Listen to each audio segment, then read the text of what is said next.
Kronologi tewasnya Aibda Hadianto, anggota Brimob tenggelam di Sumedang, tersedot ke gorong-gorong.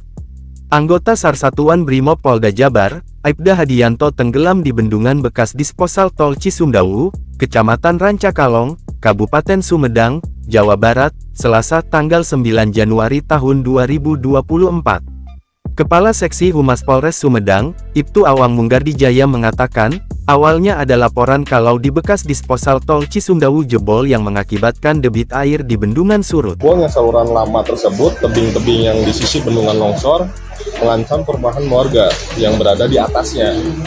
Sehingga para warga mengungsi ya, dan menjauhi daripada tebing itu. Sekitar pukul 14 waktu Indonesia Barat, tim SAR Brimob Polda Jabar melakukan penyelaman, di mana Aibda Hadianto yang menyelam dengan peralatan lengkap. Kurang lebih 1 jam melakukan penyelaman, tali yang diikatkan pada tubuh penyelam serasa ditarik dari bawah air, gitu ya. Kemudian tali yang masih menjulur ke atas ditarik oleh personil yang lain, yang di atas, dan warga yang ada di tempat kejadian.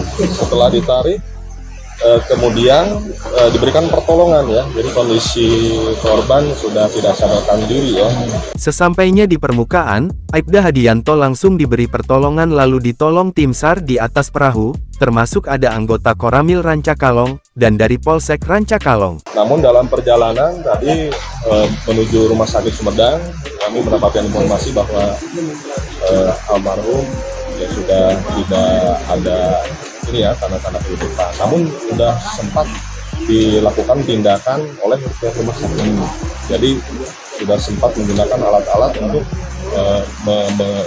menguatkan denyut jantung. Awang mengatakan, kemungkinan besar korban tersedot ke dalam gorong-gorong di bendung itu sebab tim yang menungguinya merasakan ada tarikan dari bawah. Jenazah Aibda Hadianto dievakuasi dengan menggunakan mobil ambulans RS Sartika Asih, lalu kemudian disemayamkan menuju rumah duka di Desa Haur Gombong, Pamulihan, Sumedang.